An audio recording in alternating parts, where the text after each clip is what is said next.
Wow, what a week it was here for Orange County Soccer Club, soccer in general with the World Cup. Orange County goes and with a little help from Mother Nature dampens the festivities and the spirits of the fans out in Rhode Island, hoping to celebrate 4th of July. We stole a point on the road. We'll say that. There's some matches coming up that I'll be honest, we don't know too much about, but we'll talk about them briefly. We're going to talk a little bit about maybe the World Cup, other stuff. We'll talk a little bit about Orange County Soccer Club as well. Let's get this whole fun thing started. Welcome to the Show of Champions. This is the Orange and Black SoccerCast.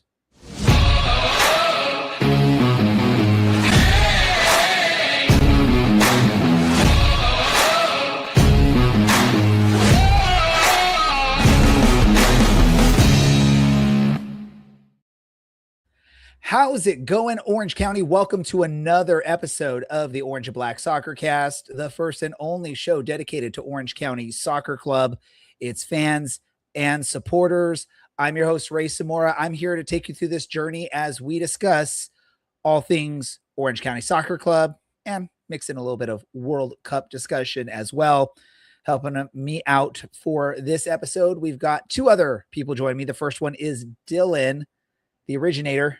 Dylan, how you doing?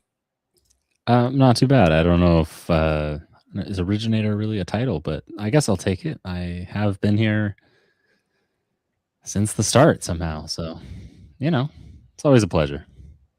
Dylan, the originator can be a title. Go think of there's like a Jay-Z song. So yeah, you failed. Also helping me out for this episode, our newest member of the team, permanent member of the team at least, and that is Matt. Matt, how are you doing? No, I'm sad. I'm very sad. I get it. I get it. But okay. Thinking about Orange County Soccer Club getting a point on the road, at least somewhat. No, it's uplifting, right? Now.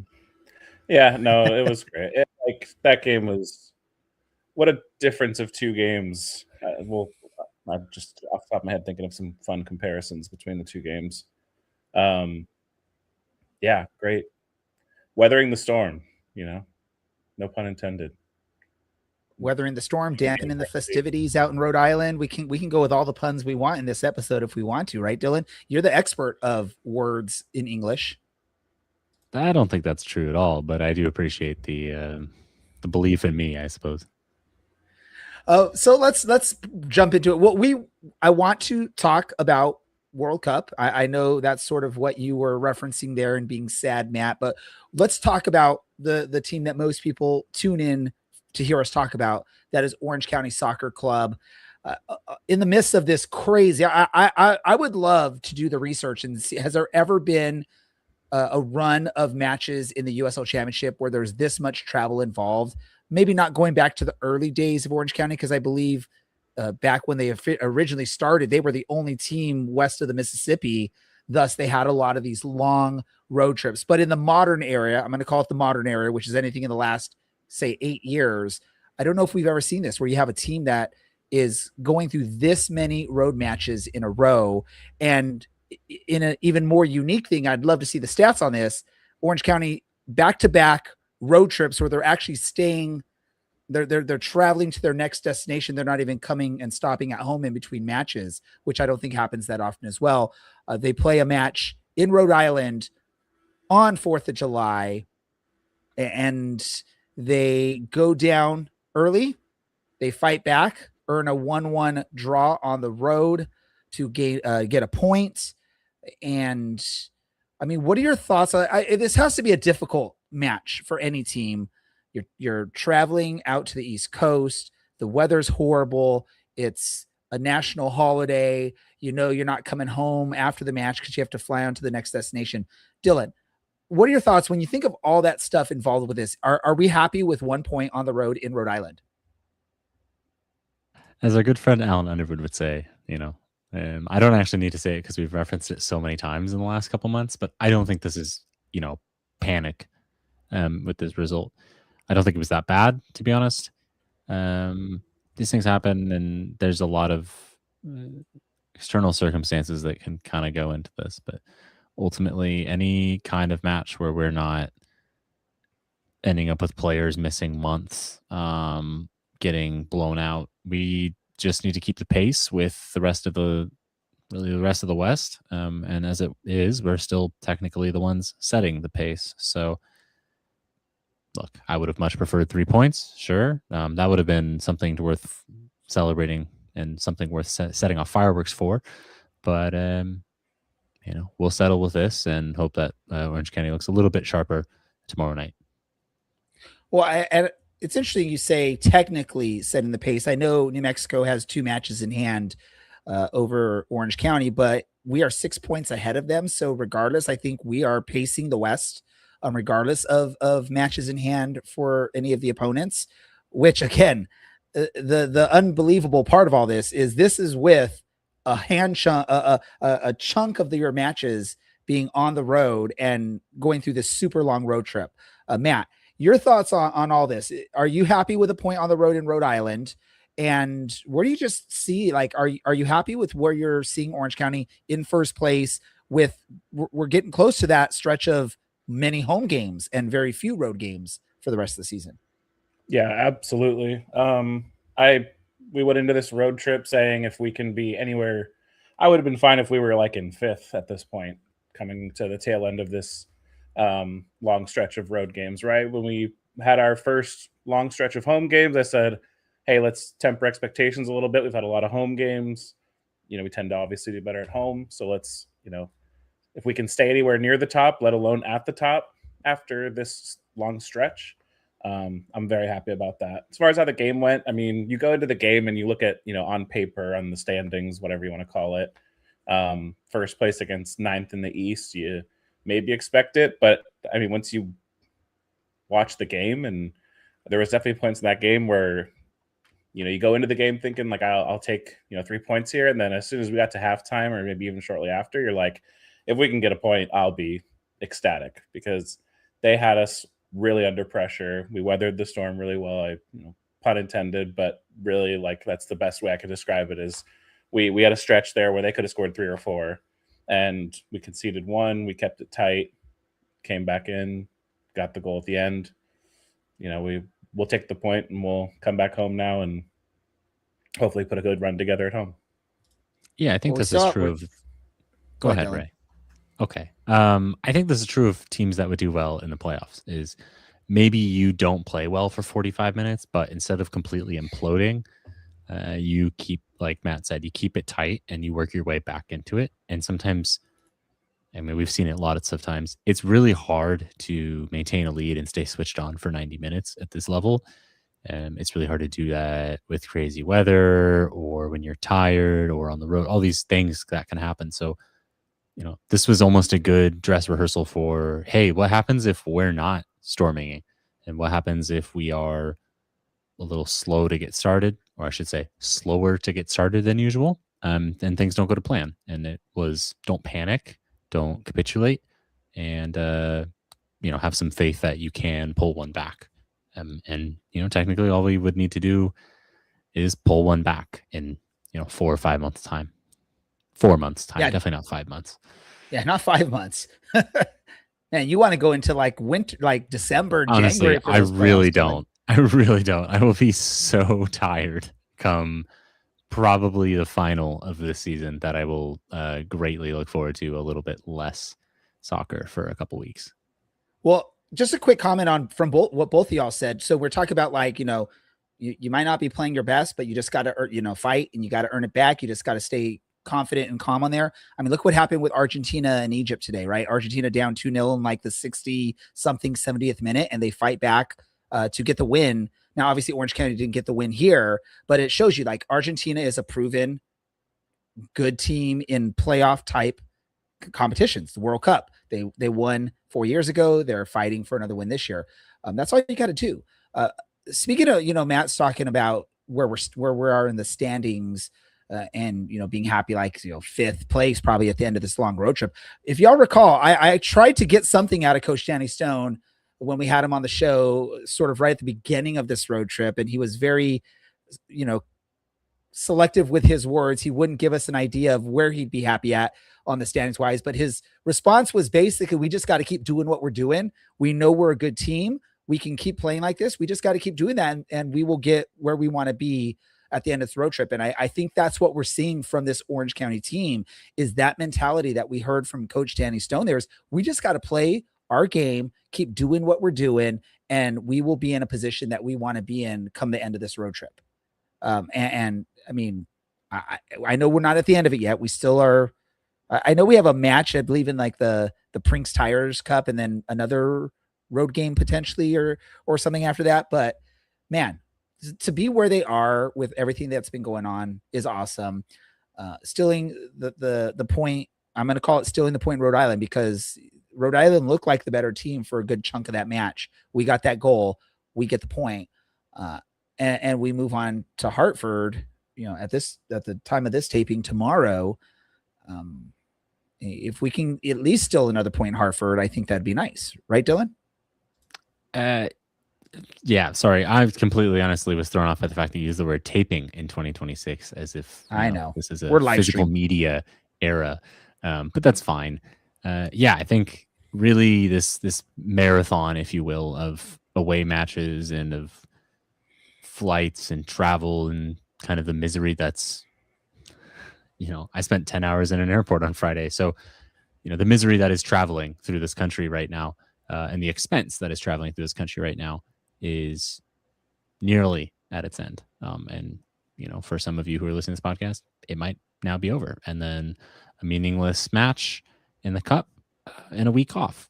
So I do hope our players get some time because they've certainly deserved it. But this is almost, sure, we didn't win every single match. I think producer Andy mentioned that we are 3 wins, 3 draws, 1 loss. 12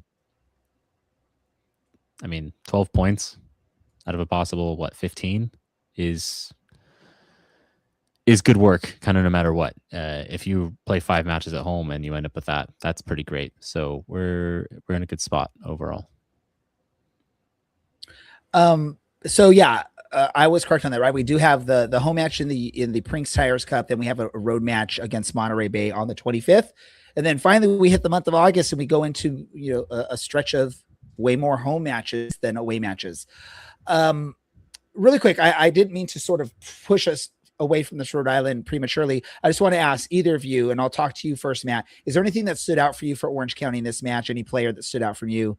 Or have we said enough about this match in your opinion?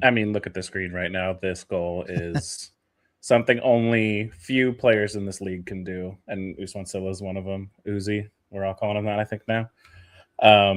What a goal. And I say this all the time. He's my favorite player because he gets you out of your seat when it comes to Orange County. He can do things like this that most other players in this league, let alone our team, can do or can't do. That stood out, but as I've alluded to multiple times, we had a tough. I was like half watching the first half, half listening, and like multiple times it was just, how have Hartford not scored again? How have Rhode Island not scored again? We absolutely weathered the storm. We locked it down when we needed to. We survived the onslaught. Like I said, I did not see a 9th place team out there. I saw a team that I'm like, okay, this must be Tampa Bay or somebody who's up there in the East, because they were playing really well, playing through us. A couple little worrying things, but this game was crying out for Kevin Partita, I think. But we weathered it, and then a couple chances, and then Usman Silla just makes absolute magic, and we almost snuck it at the end as well. So, yeah, solid game, yeah. No complaints, and I would have taken the point and do it. Maybe would have hoped for 3, but we take it and we run. And I love that you talk about, we saw that beautiful play from Silla. I was actually at the Aliso Viejo park getting ready to celebrate 4th of July, and the boys, Kian and his friends, were there, and I told them, hey, they have to watch this goal because it's freaking amazing. And let's all remember, Silla, this is a player that EA decided to rate a 47 in EAFC 25. So he definitely, I don't think anyone watching him play can say that's a 47 rated player, right, Dylan? Sure, Ray. What do I Dylan, say? any last thought? Any last thoughts What on would this I match, be? Dylan? You're a 10 in my heart, Matt. Oh, thank you. That's terrible out of 100, but thanks. Yes, that is a very low rating. Look, we got it. We got a result, and it was off a moment of magic from Uzi. So I hope we get a few more of those. And yeah, let's leave it at that. Let's look forward. Well, looking forward, they have another match in New England. This time, just down I-95, I believe, would be the route to take to get over to Hartford and play Hartford in the next match. And yes, I'm going to be honest. I don't think any of us know much about Hartford other than the numbers.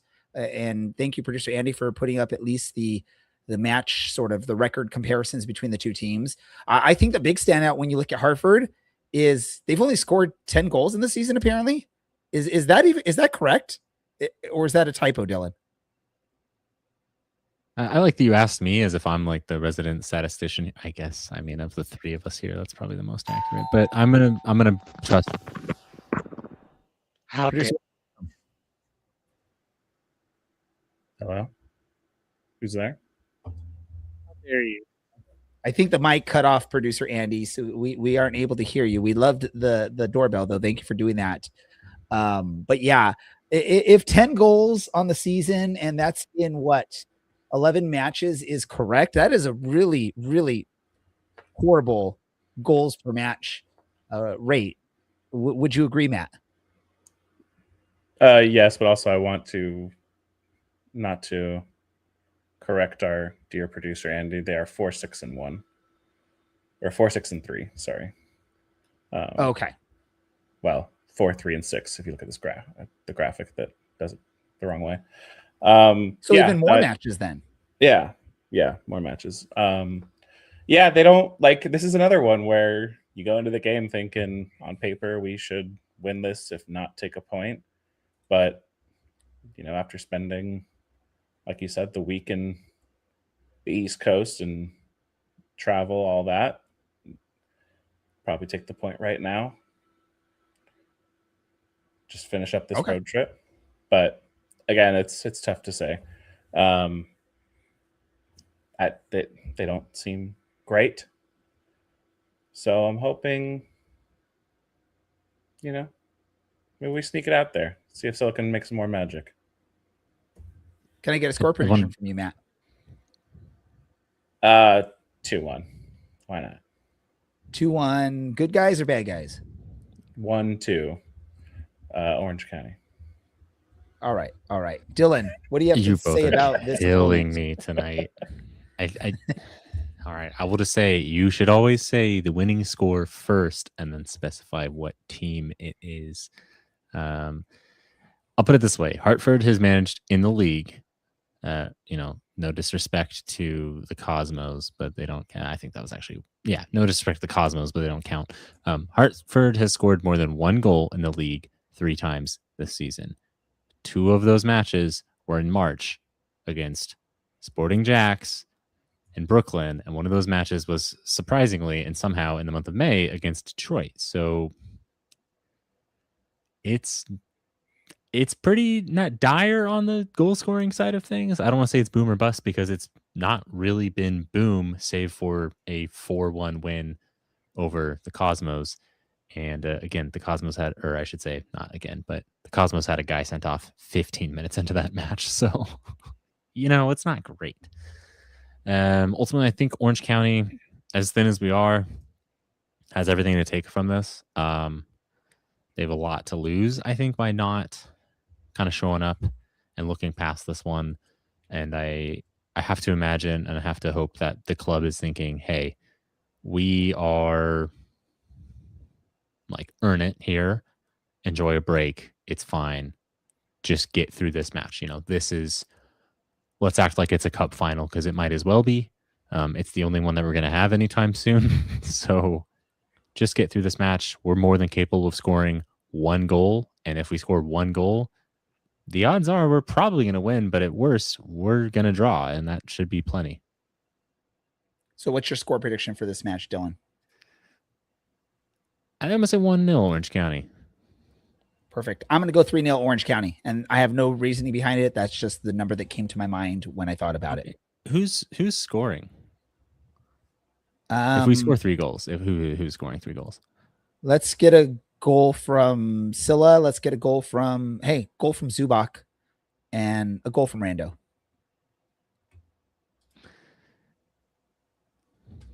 I know Dylan loves that one. Wow. We'll be up 2-0. He'll come up on a corner kick. Yeah. There's no on the last play of the match.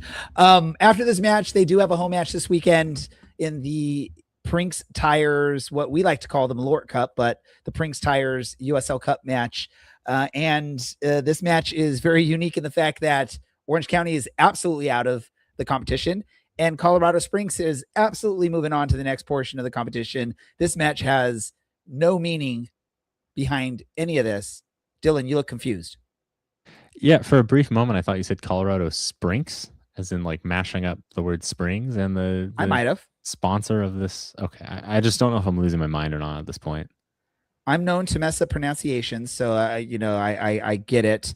But this match, again, absolutely meaningless as far as the records. It's all basically pride or giving minutes to players that need minutes. So we're not going to talk in depth to this match because we have no idea what both teams are going to do. If they're going to put competitive squads out, if they're going to be putting rotated squads out, playing youth players, would be my best guess. But again, we have no idea. So I'm just going to go. We're going to pull up a random prediction here, not knowing really much about this match. Dylan, you go first. Great. I do think you'll see Colin Shuttler in goal. So that is maybe my main prediction. I think you're going to see a really young Orange County team. I feel like there's something about academy spots, something. I don't exactly remember all the kind of weird pro academy rules that would hopefully benefit us when we have pretty much no bench. So I don't see Orange County winning this one. I'll say 1-1. Let's get a point. Why not? It's a little more fun when we do that anyway. And we can all forget about Prinks Tires, a subsidiary of Continental that does not sell tires in the state of California. There we go. What about you, Matt? Good knowledge. I hope we play a youth team. I'm a little nervous. We do have the week looking at the schedule, we have the week after off. So I wouldn't be shocked if we play a few starters just because they have the next week off anyway, just to keep them fresh, all that kind of good stuff. But I hope not. Let's just see a young team. 3-0 Orange County, because why not? They'll be happy to be home for the first time in however long it's been, 6 weeks, 8 weeks. Perfect. I'm gonna go 4-1 Orange County in this match. No one has anything. How dare you? It's not worth anything, but Orange County is going to get the victory on this one. How dare you bring to up wrap that up? scoreline? Why? What's wrong with that scoreline, Matt? I don't like that scoreline. Hey, while we get sidetracked here, I just want to say that I was wrong. It turns out the Prinks Tires does, in fact, distribute within the state of California. I won't shout out what chain company you do, because they're not a sponsor. But as it were, your boy was wrong. Very wrong. Not even close to correct.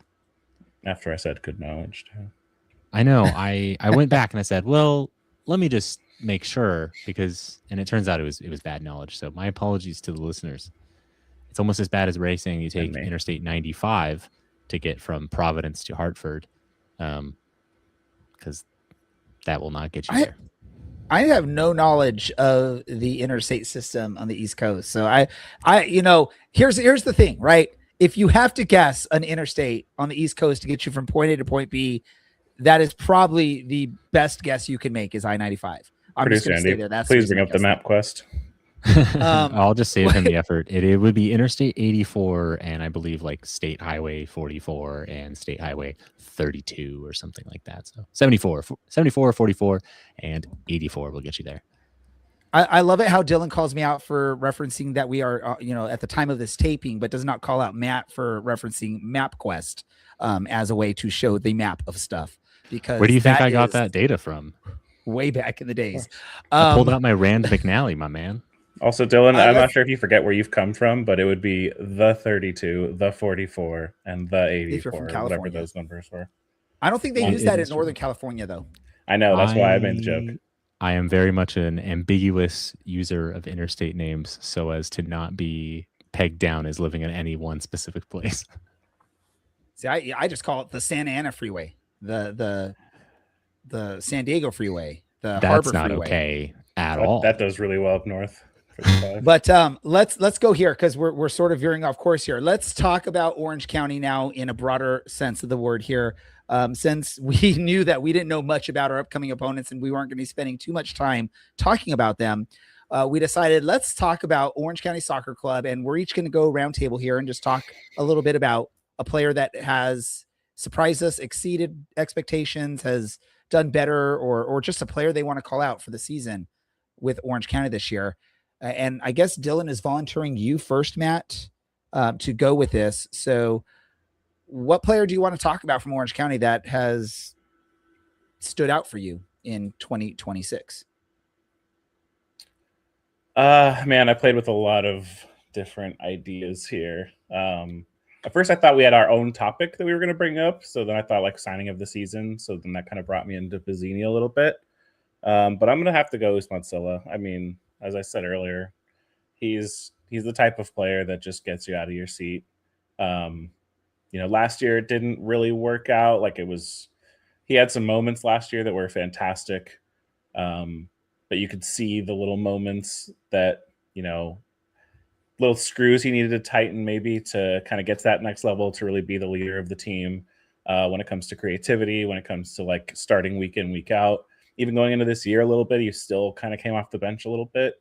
But I feel like maybe these last couple of weeks, I'm hoping it's not just because of Partita being out and stuff like that. I think he has kind of hopefully solidified himself as someone who should be starting every game. He is a difference maker. He is somebody who can, just make a moment of magic out of nothing. You need somebody at this level that can do something like that. You're going to come up against teams who are going to sit back and defend, who are going to do the low block and whatnot, counterattack. And so you need someone like him that can unlock the defense, do what he did. I mean, we did not deserve that point outside of we had a couple little moments this past weekend, but it's a perfect example of what a player of his ilk can accomplish and can do. So, we do have other creative players, Hagart's well and stuff like that, but I just think Silla offers just that something different that no one else in the team can offer quite as well as he does. And I just hope it continues and hope he minimizes the little mistakes that can sometimes be frustrating, but it's those moments of magic from Saturday that I think more than makes up for those. I don't think anyone could say that's a wrong answer on this. Picking, please do, Osman Silla. Again, I referenced. What was that? I said, please do. I'll fight you right now. No, I referenced him rated 47 in FIFA or EAFC 25. And the only reason I referenced that is because I was told when he joined the team that there was a chip on his shoulder. He wanted to prove that rating was too low for his skill set. And I think what you're calling out there, Matt, is proof of that, right? I get it. It's not at the same level as what is the teams in that video game series, but he definitely is proving that he is a top level talent in the USL Championship, which means he's by no means should not be rated a 47 in a video game. Dylan, your thoughts really quick on Silla before we move on to your player that we are going to talk about. Yeah, I actually don't want to fight Matt. So I love the Silla shout, and I do actually kind of enjoy. I mean, we had a couple magic moments at the end of last season that were pretty much him. And now we get a few more of them. So I hope the magic continues. This is really wonderful. I do want to point out that somehow you found, and I'm assuming you just used AI for this, but you found out that the Hartford Star thing in their logo is referential to the fact that they are one of the city nicknames is New England's Rising Star. I don't understand how a rising star could exist in a region that's been around for the better part of 300 years, but that's wonderful. Good for them. It's probably better than any number of insurance companies that they could have gone with. On to more topical things.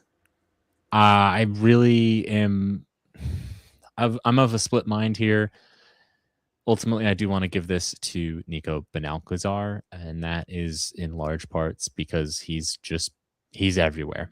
I don't think Orange County is as good of a team without him. His ability to play anywhere, especially in the last month and a half, has been huge to us. And I suppose it's topical as we talk about Connecticut a bit. But ultimately, the best ability is availability. I think Nico Benalcazar has really shown that, whether he's in the midfield, whether he's alongside Tom Brewitt, or for some reason filling in at left back as we go through any number of injury crises that are happening simultaneously. He's there. He's wonderful on the ball, and I think he's really been the key to how Orange County has gone through the last, again, let's just call it this entire road trip, picking up results. There we go. Matt, your thoughts on Nico? Yeah, can't argue with that. I mean, after talking to him a couple of weeks ago, we joked with him that like striker is all that's left for him to play at this point, and even then, I'm sure he would excel. He's your Swiss Army knife type of player who's done so well in every position he's played, and he's that guy that's kind of what War was doing last year a bit, or even some of this year, where wherever you need him, he's going to be there. He might not be like the best player in that position, but he'll be solid. He'll get the job done and score some goals despite being like a center back on paper. So can't argue with that one. Love the man. Yeah, I mean, we were clamoring to put him up top. So, and you know what? Why not? Let's keep clamoring. Well, here's the value of a Nico Benalcazar is he's the prototypical utility player that you would see in baseball, right? Someone that can basically be whatever you need. And the benefit for a manager to have that option on their roster, to not stress out if you have an injury in the back line, or an injury in the midfield, or an injury out wide. You have a player that can fill in those spots, even if it's not their traditional or their best position. They are still more than capable of playing at a high level at the position. It is a very invaluable thing to have in the sport of soccer when you have a limited amount of players you can bring off the bench, and you have limited amount of subs you can make in a match. To be able to have someone that can do that you can start them in one position and they could probably play another one or two positions throughout the 90 minutes of the match, because you have that flexibility. And it definitely helps make Coach Danny Stone's job a little bit easier to have that option on the roster. Yeah, like you said, right, especially in an injury crisis like we're somewhat in right now, it's invaluable to have a player that can fill in, even if just for a couple weeks, or like you even said, even for 10 minutes. And we're always in an injury crisis every single year. So this is a known thing. So to have a player like that it makes it even seem like it's a smarter roster addition or a roster spot, right? Yeah, he reminds me a lot of sort of Cesar Azpilicueta. Like I think it was Mourinho once said, like he's a 7 out of 10 player that you need, and if I had a team full of him, we'd win the title every time. Because maybe he's not like a 10 out of 10 performance every game, but he's never going to give you less than a 7. And I feel like that's been true from everything I've seen from him this season. And the man can bend in a free kick when asked as well, which is, again, for someone who on paper is center back, is pretty crazy. So, I mean, if you are liking what we're saying about some of these players, like our picks or dislike our picks, follow us on social media and give us a like, give us a follow, retweet, give us a thumbs up, whatever the little logo is that you give to like us, or tag us on your post and say, hey, I agree or I disagree, and tell us why. We definitely want to hear that and know what you have to say there. And, giving us those likes, those shares, those comments on our social media feeds helps distribute our show and our social media to more and more people. I'm going to jump on and I was having difficulty trying to figure out who I wanted to go with. Neither of you stole anyone that I was looking at. Obviously I've talked about Mo War in the early part of the season and what he was doing, playing defense, which was a big shock to me coming into the season. We haven't seen much of him because of injuries, as of late, but I decided to veer away from the Mo War aspect of things, and I'm gonna put my discussion here on Alex Rando. I think going into this season, or going through the offseason, when we found out Colin Shuttler was moving on to Colorado Springs, we're all like, okay, Tet is there. He's capable. He's proven that he can make some stops in big situations, but is he ready for that next level? And there was a little bit of a delay finding out who's going to be the goalie. Is it going to be Tet, or are we bringing someone in? We bring in Alex Rando, who is, a capable, a good goalie. He already played 60 some odd matches as a professional through USL Championship and MLS Next 2 or whatever, MLS Next Pro, whatever it's all called. I can't follow all the naming things there in MLS. But I didn't know what to expect out of Alex Rando. I didn't know if we were going to have a major drop-off from Colin Shuttler. But Rando, in a number of matches this year, has actually been the reason we were able to stay in matches and get the points that we are getting in this season. Yes, not as many clean sheets as maybe we were used to under Colin Shuttler, even though I think even then Shuttler had maybe one really amazing season of shutouts, and that's where he earned that nickname of Shutout Shuttler. Doesn't mean he didn't do them still, but I feel like maybe we expected more than what you can expect. But I feel like Alex Rando has done a very good job of filling the shoes of OCSC legend Colin Shuttler, and he's definitely exceeded the expectations I had when he joined the team. I thought that was going to be a very questionable part of our lineup, is the goalkeeper, and he's done a great job there. And I've loved watching him as he's grown into this team. Yes, there's been mistakes. The Open Cup, obviously, major mistake there in the season. But anyone that knows as a goalie, there's going to be mistakes that are going to happen. Not trying to pour any salt in the wounds, Matt, but we saw that this weekend with United States goalkeeper. It happens. It's a part of the job. You're put in a very tough situation. You're the one, if you make the great saves, you keep your team in the match, but if you make one small error, it can cost everything, right? So, but I've been very, very surprised and very pleased with what I've seen out of Alex Rando. What about you, Dylan? What are your thoughts on our goalkeeper? I think you've kind of hit it right on the head. If he's not as good at shot stopping, we don't get anywhere near first, I think, right now. When we had him on a few weeks ago, was, one, very fun for a handful of reasons, but his willingness to mention how he really wanted to play games that actually mattered, where winning was important, was refreshing to hear from an honesty standpoint of, hey, it's nice to have a contract. I'm sure having a job is wonderful, but when your job can actually mean something or mean a little bit more, I think, I respect a lot that he was someone that was going after that. And I think we've kind of seen that competitive drive in how he's picked himself up at a couple different times this season, picked himself up from a couple different errors, and has commanded the number one spot. So I'm very happy with him. It's kind of surprising that, when you have a fan favorite and someone that's done so well statistically in Colin Shuttler leave, that there's not really a hangover following that. And that takes a special kind of talent and a special kind of character to successfully handle that. Perfect. And Matt, any thoughts that you have on Alex Rando that you want to share?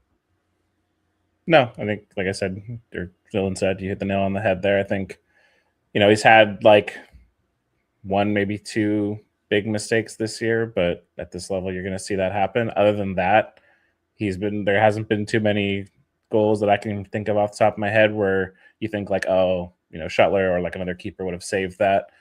He's made some great saves on a couple. So it's just everything you want from a keeper. I got not much more I could say. We'll maybe not talk about that last chance there at the end of the last game.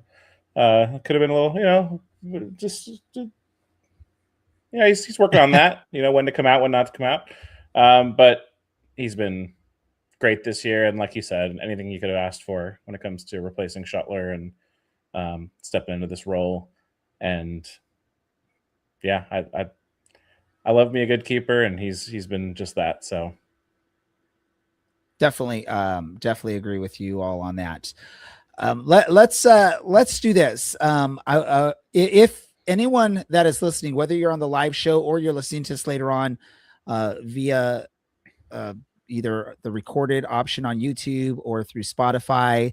By the way, if you're on Spotify, give us a follow and a like there so we can see that. And yes, and if you didn't know, if you're just hearing now that we do live shows, we do this live every Tuesday at 8:00 on YouTube, Instagram, and I believe Facebook, or no, Twitch. One of the, I forget which ones are. Producer Andy's going to have to remind me of which ones we do live. I think YouTube's the main one. So just join us there, watch us there. And join the comments.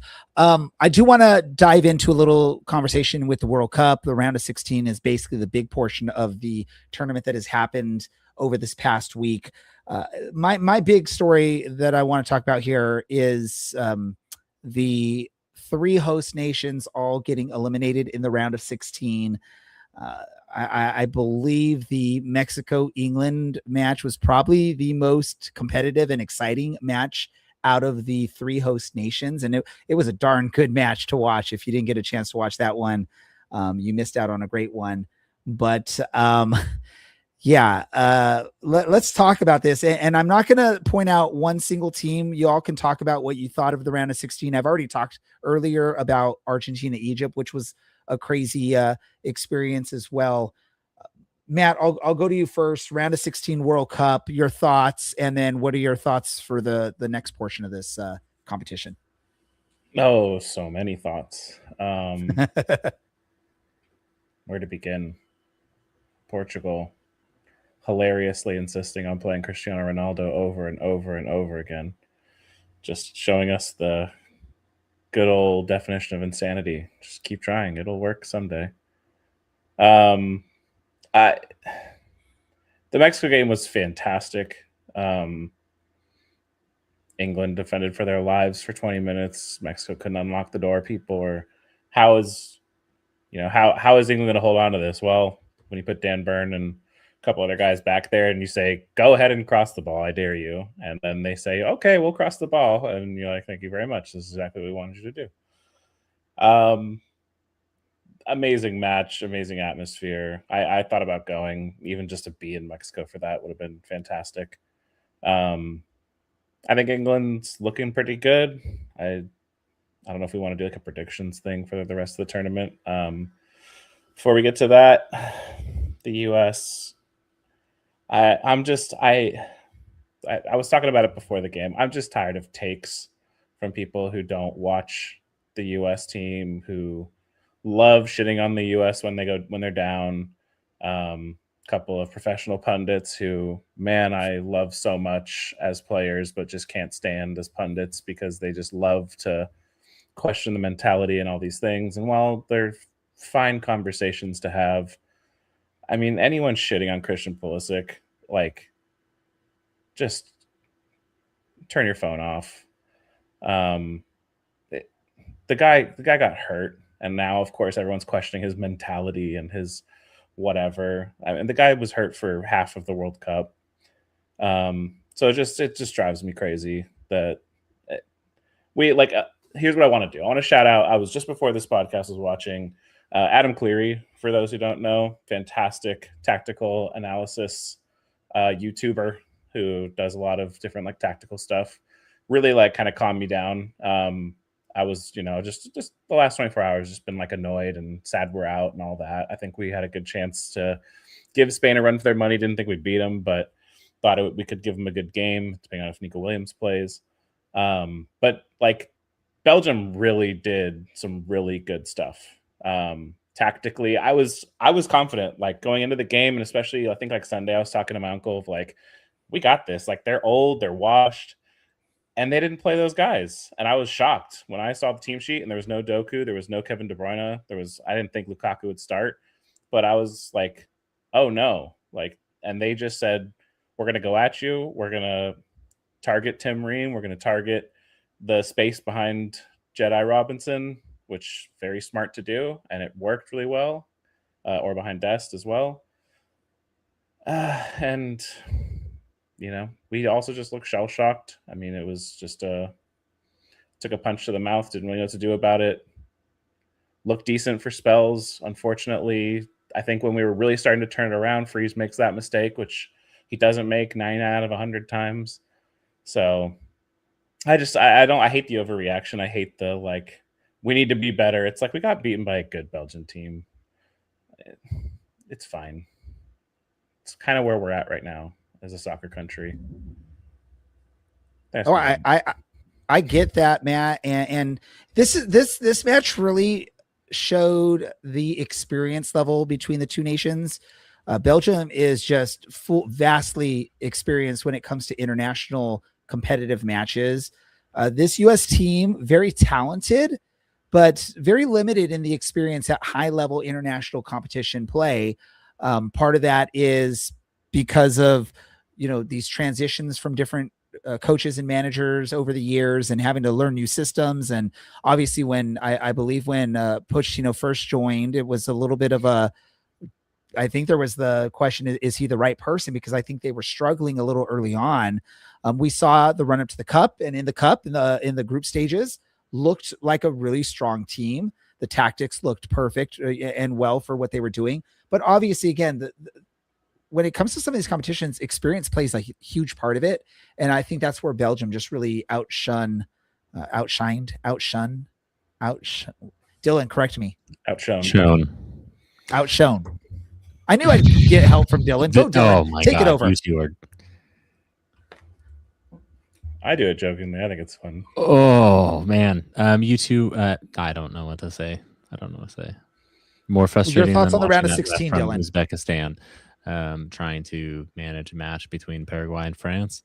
Round of 16 was maybe not as much fun as the round of 32. I think if you're a US fan, then yeah, you go out in the round of 16, and I think that's just kind of tradition at this point.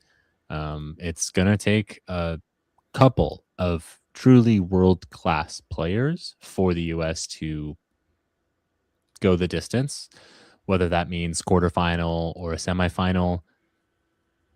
Yeah, until that happens, I don't think the US is ever going to get there.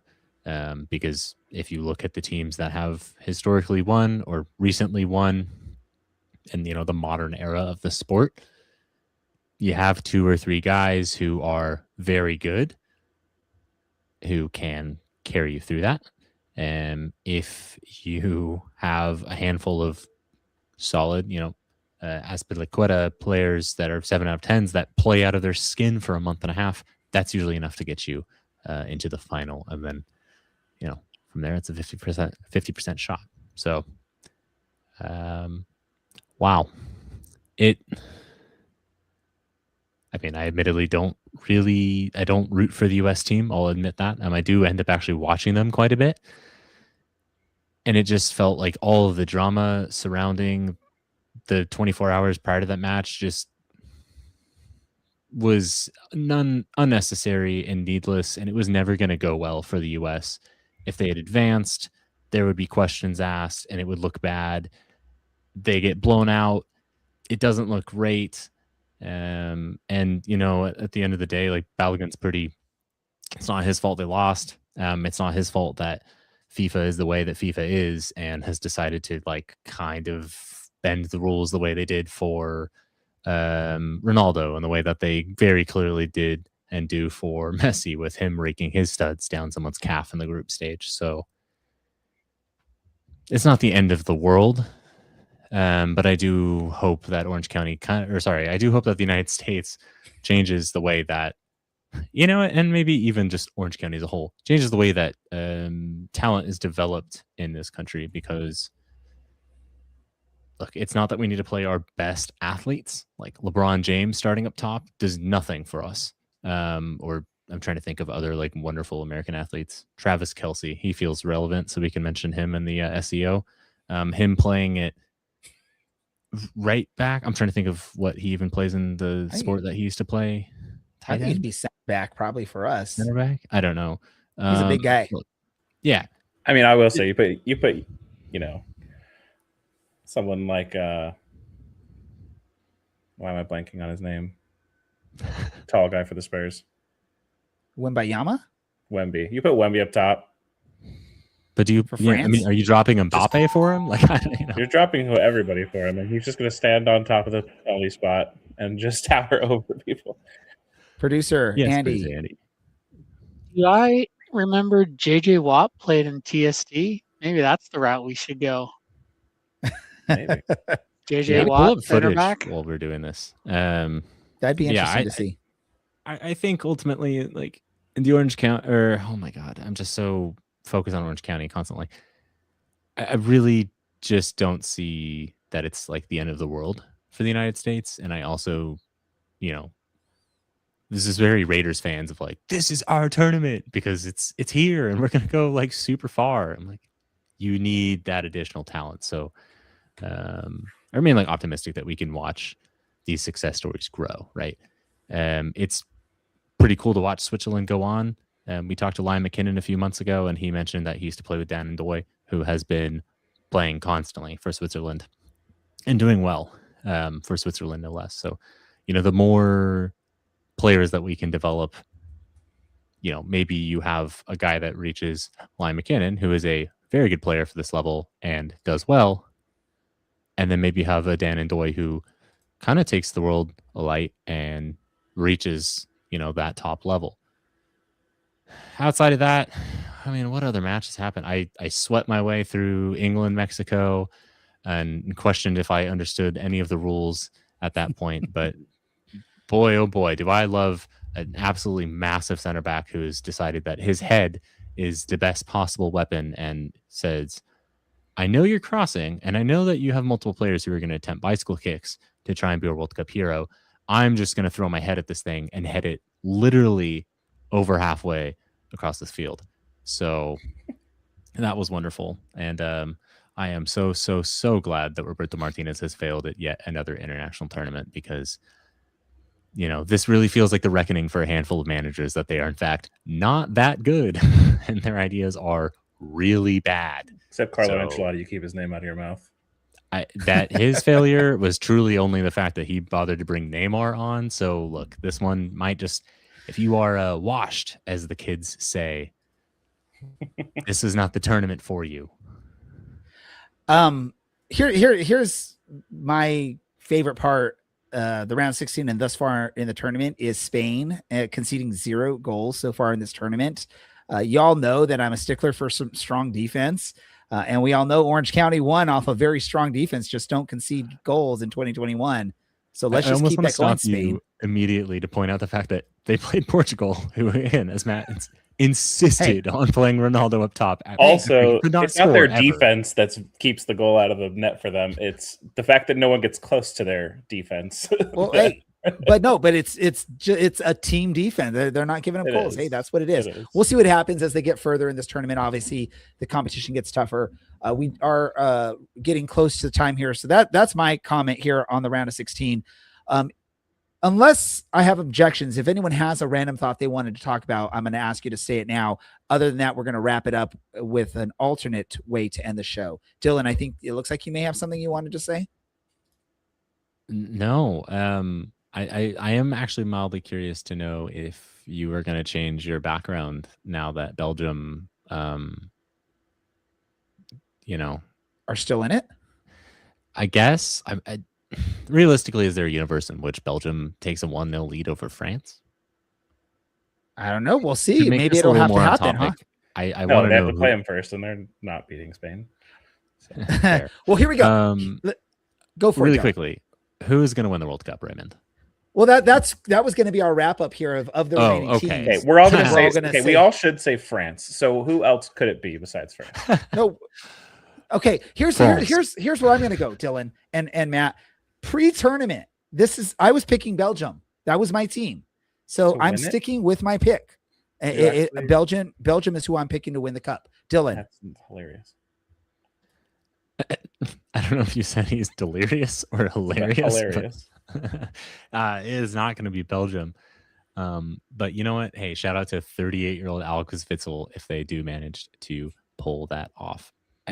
Axel Witzel? I am Axel Witzel, excuse me. Yes, yeah. I was like, I feel like I said that wrong. One of the best names in soccer. Yeah.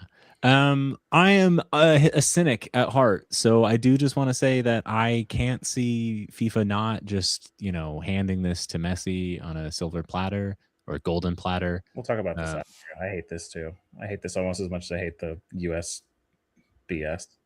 This whole they're handing it to Messi. It's so fun. Clearly the rules are merely suggestions in this tournament, and that's fine. But I don't know how you root against, or I don't know how you bet against France in this tournament. That I know you pick Belgium. That front three is Matt terrifying. The front three is terrifying, and then they bring Doué and Barkel off the bench because they're just like, hey, why not? We have 5 of the best forwards in the world. It's so hard to not bet on France, but you know what? It's coming home, baby. Ooh. Matt and I will be drunk off our minds, absolutely partying it up, probably shirtless, hugging, crying if it is in fact coming home. Hey, I will be all for an England victory in the World Cup here this year, just so I could hear all the people that for years and years and years when he was on Tottenham hating on Harry Kane are now praising him as the savior of England for bringing home. No one's ever hated him for England. Oh, he's been hated for if you cut when him he was open, with Spurs, he was always hated. So he was hated because he played for Spurs. Yeah, but he was hated. That's the thing. With that said, we're going to wrap up this episode. I think we had a fun, interesting, and actually very informative episode. We got some great discussions here, both on Orange County Soccer Club's matches, players for the team that we're liking, and the World Cup. If you missed or joined us halfway through, listen to the recorded version of this show, either on Spotify or YouTube or wherever else you can find it. I want to thank everyone that participated in the show. My co-hosts, Dylan, Matt, producer Andy, everyone that was partaking in the chats. Miss McCheeky was in there quite a bit. I saw your name quite a bit on there. So thank you for participating. And Brad was on there as well. Thank you for everyone. This has been the Orange and Black SoccerCast, and we are out.